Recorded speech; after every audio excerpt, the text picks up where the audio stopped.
want to explain about clause. In studying English, we must have heard about the term independent clause and dependent clause. Thus, the two things are indeed continuous, and an explanation of the two should not be given separately. Before we discuss about independent clause and dependent clause, we must understand about the meaning of clause. Clause, or in Indonesian are klausa, is a combination of two words or more words. The condition for the formation of a clause is the existence of subject and a verb. For example, I'm eating. My little sister cries, and they went to the party. When we see a combination of several words that don't contain two subject and a verb, it's not a clause but it's a phrase. For example, in the afternoon and a pack of chicken nuggets. Clause itself is divided of two types, namely independent clause and dependent clause. Both are clauses with different properties. An independent clause is a clause that already has a complete idea or can be said to be a complete sentence. Thus, the independent clause can stand alone as a complete sentence and its meaning can be understood. On the other hand, a dependent clause is a sentence that's not complete even though it already contains a subject and a verb. A dependent clause cannot stand alone because it will leave hanging ideas. So, dependent clause cannot be understood with certainty unless it is combined with an independent clause. Take a look at the following sentence. Number 1. Daniel was sleeping. Number 2. When I arrived. In sentence 1, we can easily understand the content of the sentence. Meanwhile, sentence 2 is still not perfect because it raised the question why, what's wrong, and so on. Sentence 1 is an example of an independent clause that presents a complete idea, while sentence 2 is an example of a dependent clause, which will only be complete as a complete sentence if the meaning can be understood if it is combined with an independent clause. For example, when I arrived, Daniel was sleeping. We may combine two independent clauses in one sentence, but if we try to unite more than two dependent clauses, so chances are we're not able to get a complete sentence. Take a look at the following example. Number 1, since Daniel was sleeping, and number 2, when I arrived. The two sentences, when combined, will not produce a perfect sentence. Dependent marker word. Dependent marker word. Then, what is distinguished the dependent clause from the independent clause?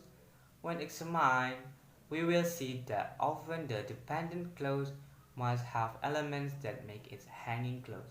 This is because some of the dependent clause are independent clauses that are affixed with the dependent marker word at the beginning of the clause. What is dependent marker word? Dependent marker word is a word element that functions as a connecting word, thus making the intention of the independent clause biased and must have a new clause to be connected, so that the idea of the sentence is intact.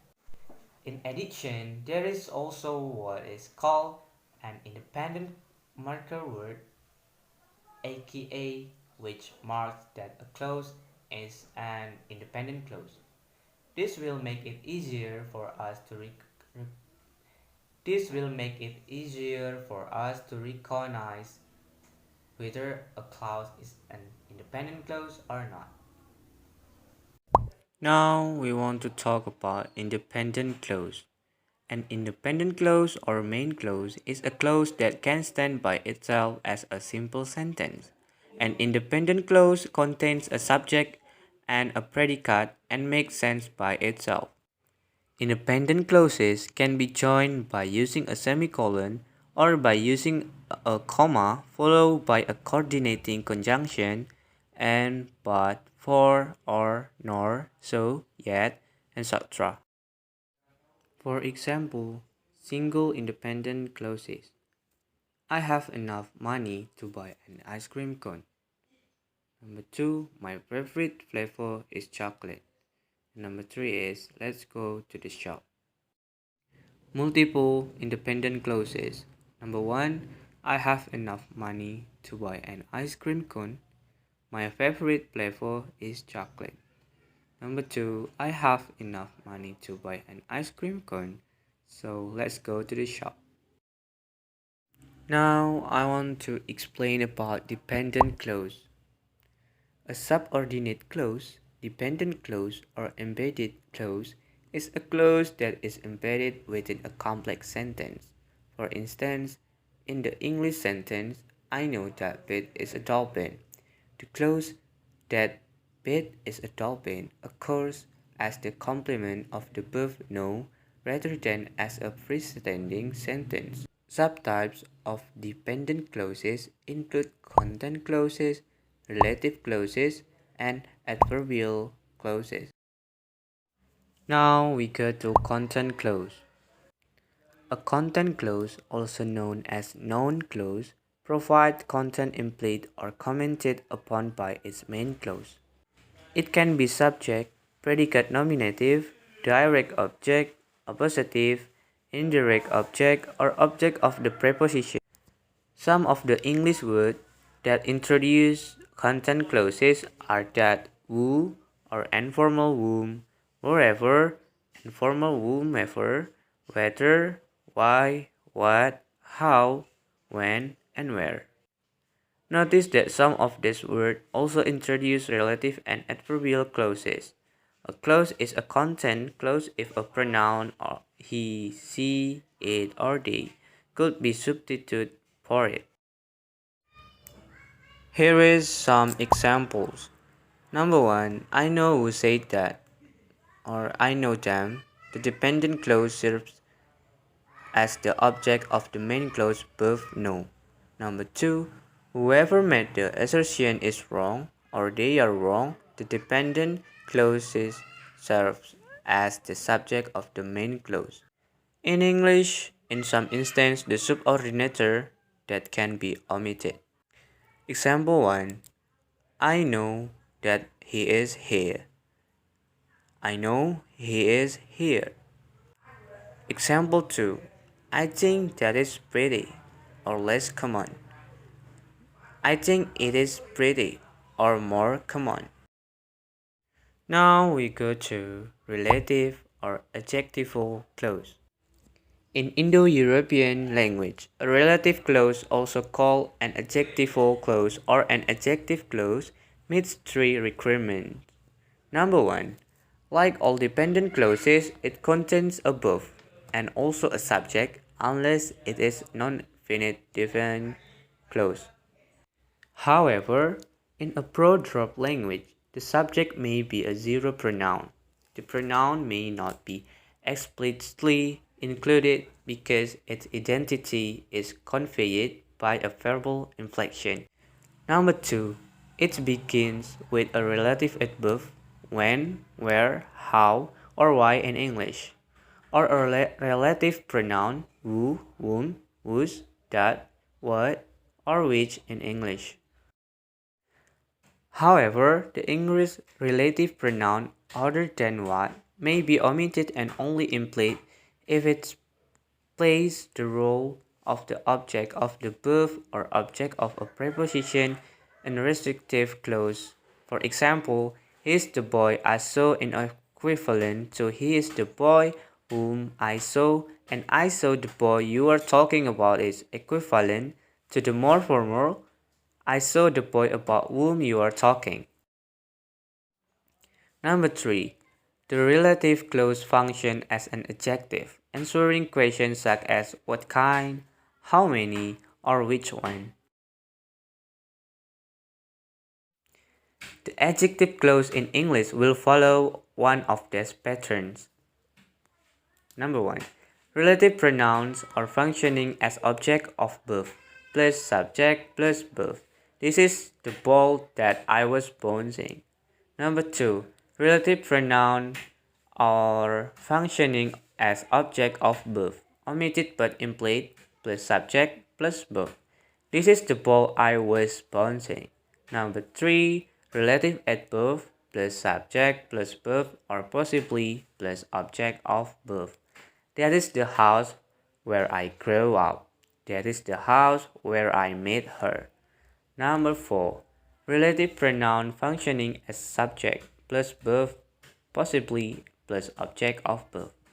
That is the person who it. That is the person who saw me. Number 5. Relative pronoun are functioning as object of preposition plus subject plus verb or possibly plus object of a verb plus preposition. That is the person whom I was talking about. That is the person whom I was telling you about. Number 6. Preposition plus relative pronoun are functioning as object of preposition plus subject plus verb or possibly plus object of verb. That is the person about whom I was talking. That is the person about whom I was telling you. Number 7. Possessive relative pronoun plus noun are functioning as subject plus verb or possibly plus object of verb. That is the dog whose big brown eyes pleaded for another cookie. That is the dog whose big brown eyes begged me for another cookie.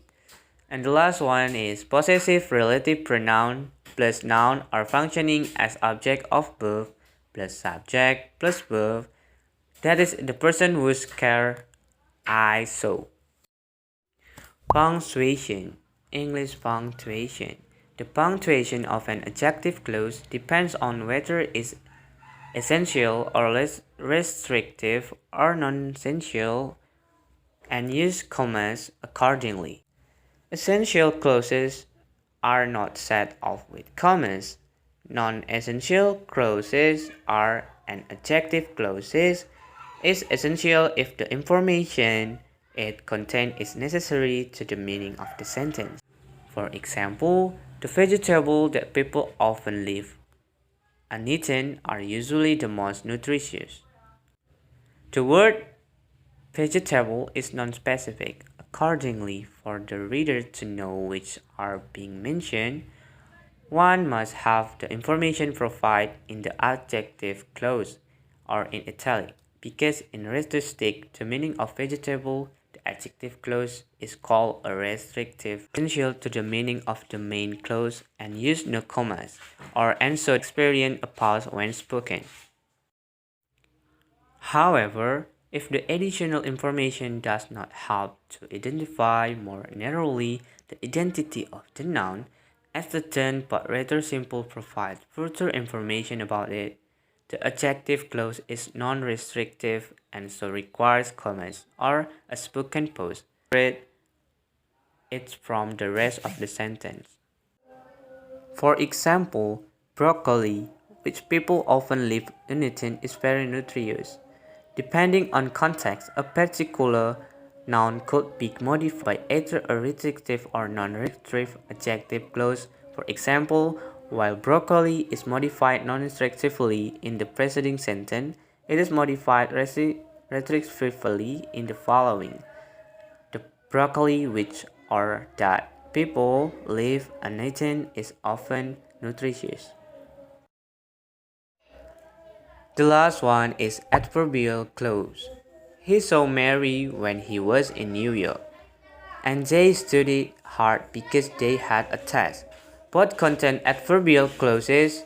Adverbial clauses express when, why, where, opposition, and condition, and as with all depend clauses, they cannot stand alone.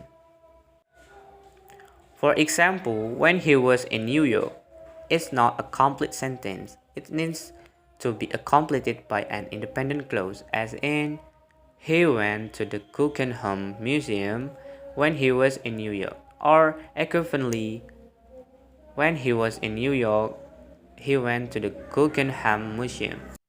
So, An independent clause is a group of words that contain a subject and verb and expresses a complete thought. An independent clause is a sentence, while a dependent clause is a group of words that contain a subject and verb but does not express a complete thought. Okay, I think it's all of my explanation about clause, especially an independent clause and dependent clause. Hope you guys can understand about my explanation and keep practice and trying because practice make it perfect. Okay guys, thank you for watching. See you in the next video. Goodbye. 꽃가루를 날려 폭죽을 더 크게 터뜨려